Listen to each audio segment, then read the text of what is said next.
Welcome back. Today I'm going to show you how I make a hollow Christmas ornament the easy way without using a small hollowing system.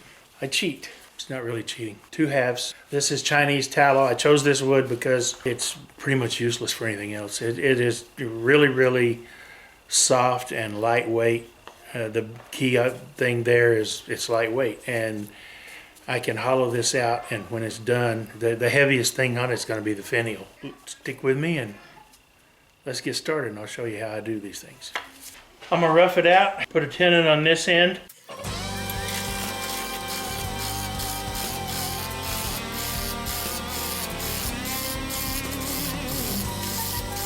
See how soft it is? Really torn out bad, but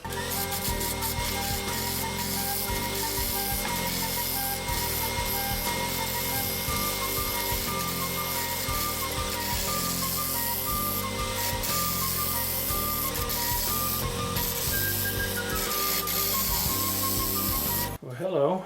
That presents a bit of a problem. I didn't want to have to stop and mess with filling a bunch of stuff.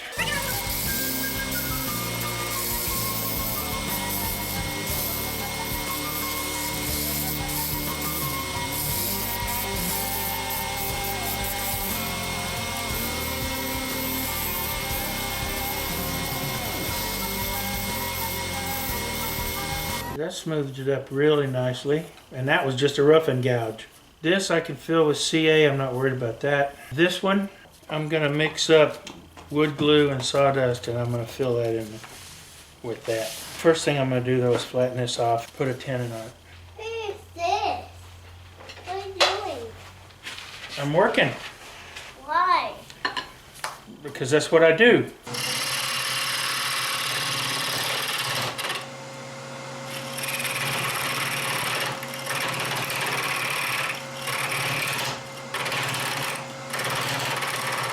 Get down past the bad wood. Now I'm into good grain. Now I can cut my tenon.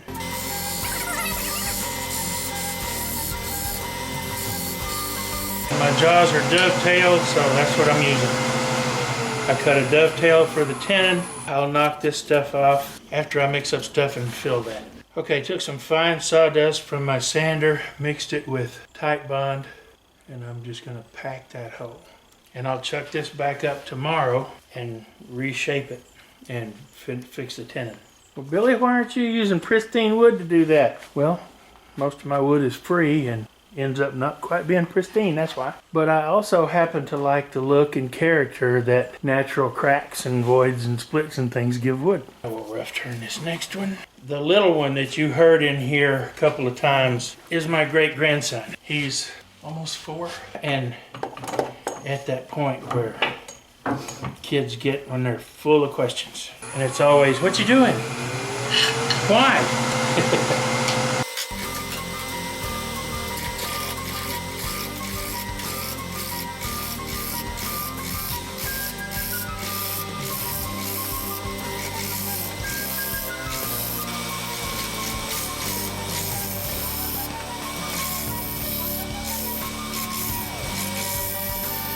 You just saw me do something that is not recommended. I moved my body over here and was cutting this direction. I'm directly in line with the line of rotation, which is what's called the line of fire. You don't want to do this. Even though I'm secured between centers, you just never know. So I realized what I did and corrected it.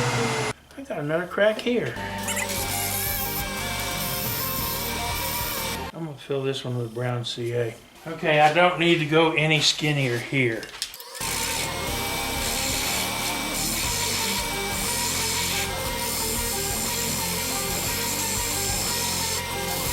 Okay, got my tenon established. Got me a nice clean edge.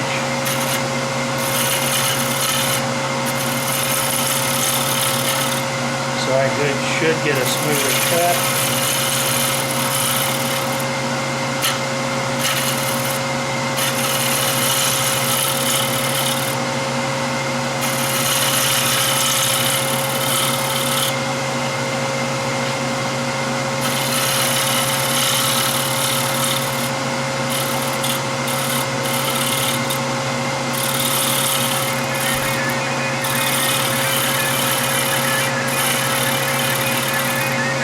That's not the final shape I'm going for. This will be cut down a little bit more, but for now, that's okay. I'm not gonna make a round spherical ornament. It's gonna be more squatty. When I get both halves hollowed out, and I'll put them up together, put them together, match them up, and see what the grain differentiation looks like between the two halves. If I like it, then I'll just glue it together that way. If I don't like it, then I will find some contrasting wood to go in the middle to break it up. Let's fill these cracks with brown CA.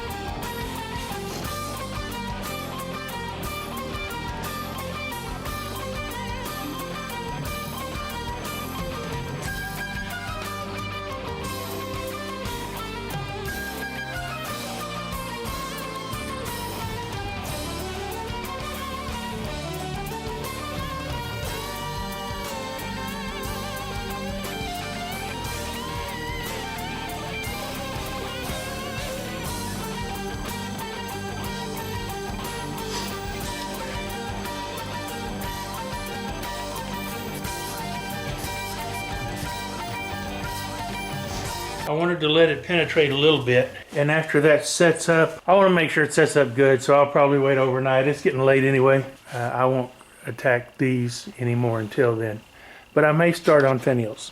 Got this scrap of ambrosia maple. I'm hoping to use this for the finial, and then the top piece as well. It may not be straight enough grain. I'll round it up, then I'll make a tenon and chuck it.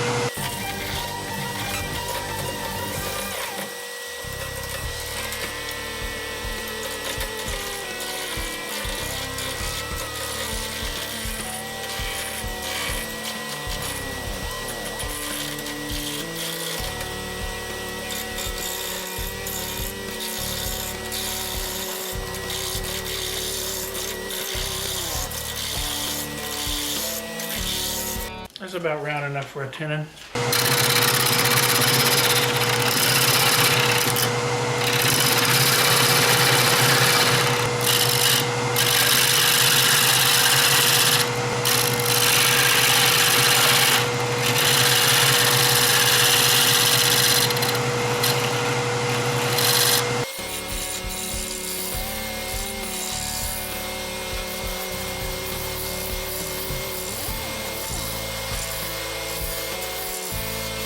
And yes, Jen, I'm running this roughing gouge backwards.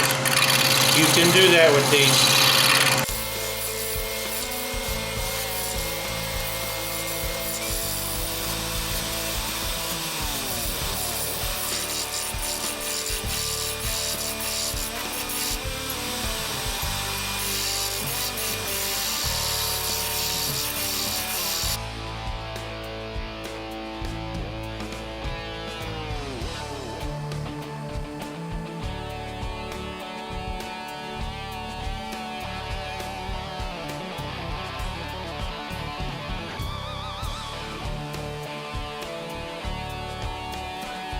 I just want enough pressure from this to stabilize it. I don't want it to push on it.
Perfect enough.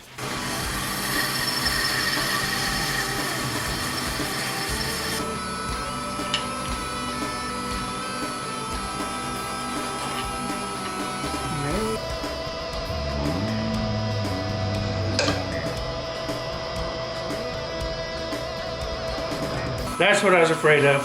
What are you gonna do now, Bill? Well, simple. Design modification.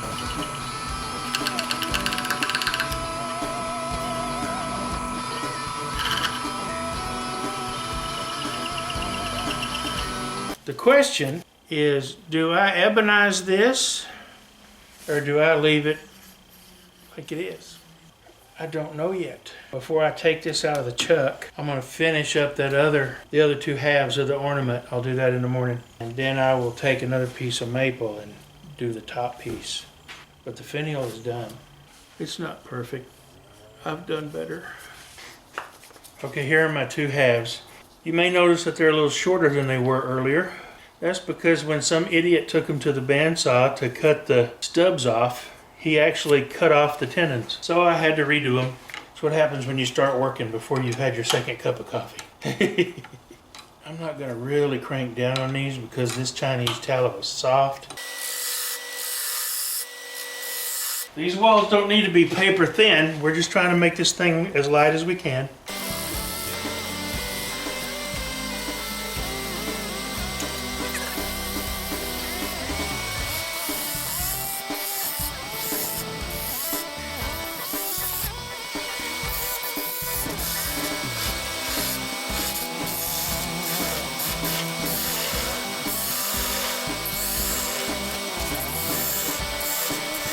I'm not terribly worried about what kind of cut I'm getting in here, even though it's really not bad.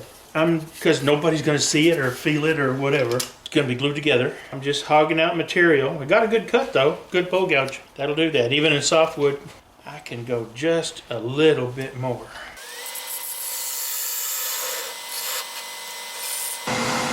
That's good. Okay, I've got a piece of cedar glued to that other one. Now let's get this one hollowed out.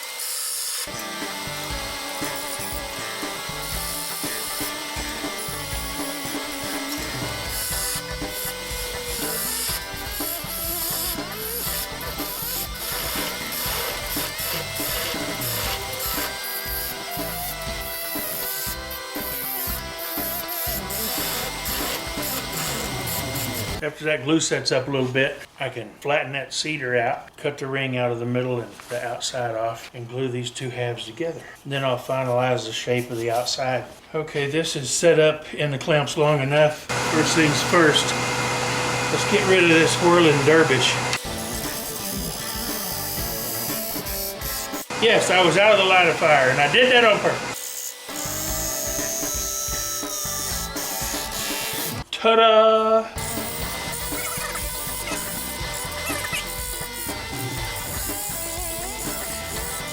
Now I'll put some glue on here at my center hole so I know what's center. This cedar ring is almost of no import now because I decided after I glued it on here that I'm probably going to dye this ornament red. I'm going to ebonize the finials.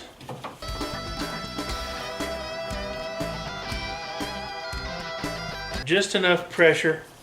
I don't want to bust it. This tallow is soft. Alright, this has been sitting up a little while. Let's true this up.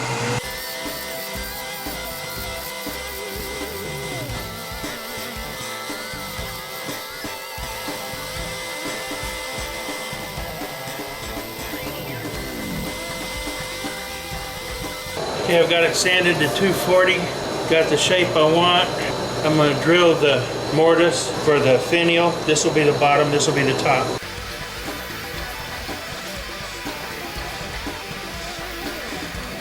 I could go all the way through. I don't know that I want to. That should be sufficient. Leave that on there for now.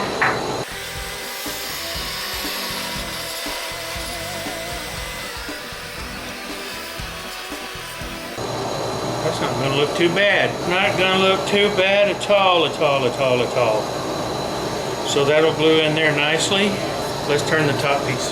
Boy, this thing is light, and that's what we were after. I mean light.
You've noticed that I haven't put any Axe abrasive paste on this yet, and the reason is because I'm going to dye everything. I've had some black dye made up for a while. That's more green than black, but it's a really dark green. It may be all right. We'll see. Time to put this on here, finish shaping this, drill my 3/4 inch hole.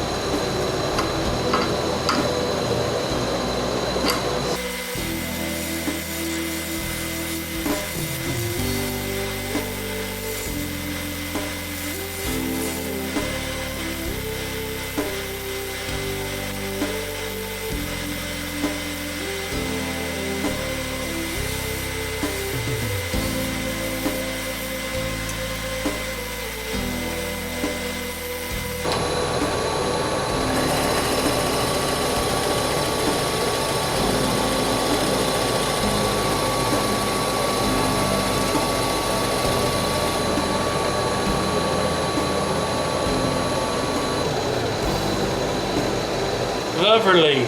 Okay, now I'll sand this end up. Time for the red dye. Once I get everything dyed, I'm gonna let it set overnight.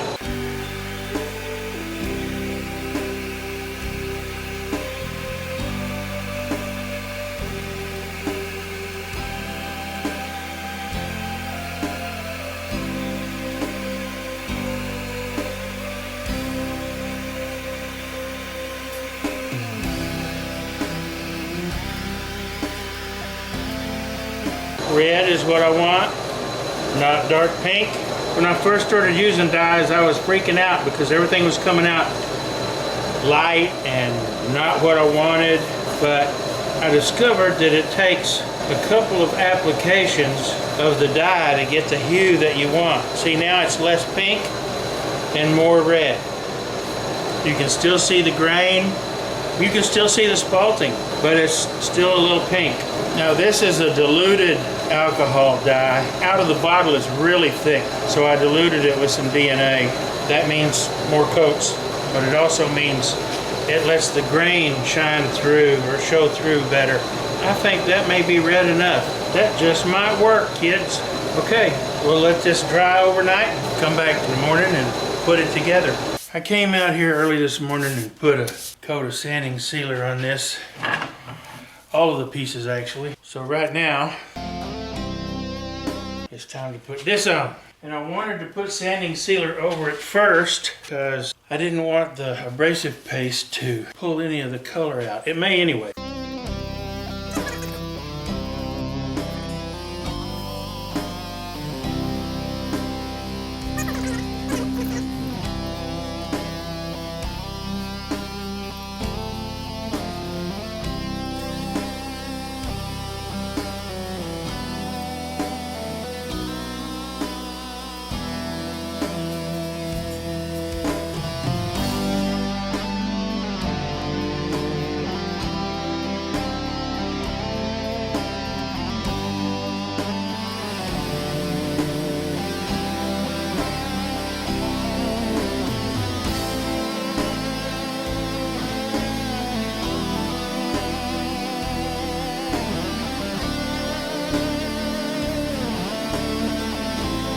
So I'll let this harden up and cool down and hit it with some restoring polishing paste.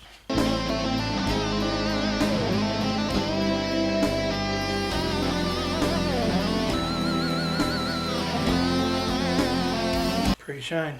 Now we'll set this aside and work on the top and the finial. This is the scary part, doing this without breaking this finial.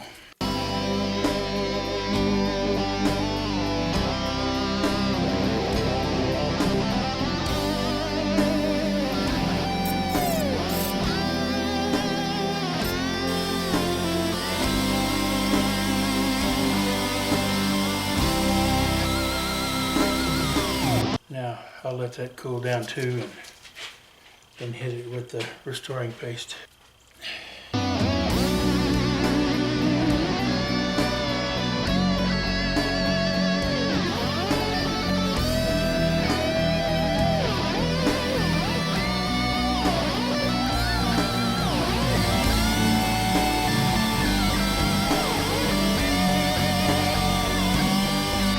Let that cool down a few minutes. And that was this. Now we'll glue the eye in with a little thick CA.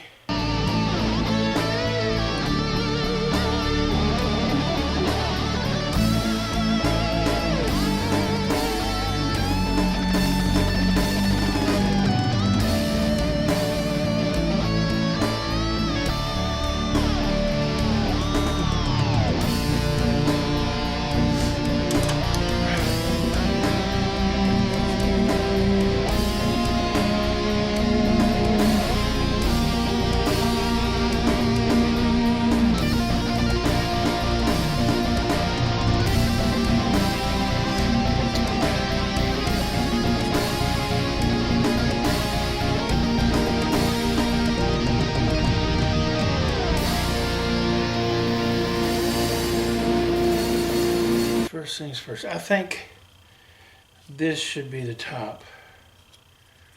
I think it would look, I don't know, what do you think? Does it look better like that or like that?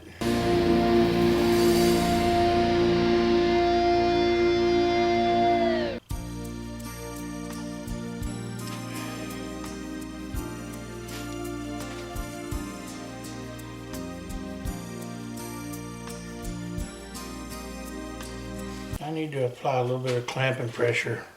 I'm just going to do this.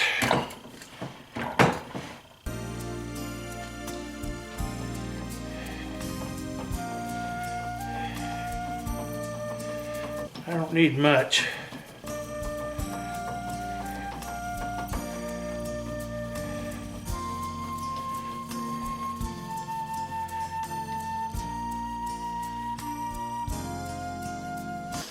That's about it. That should be set up enough to take out of the clamps in 30 minutes. Okay, so here it is, a hollow Christmas ornament. It's a pretty big one. I haven't weighed it, but it's not terribly heavy. Let me get the scale.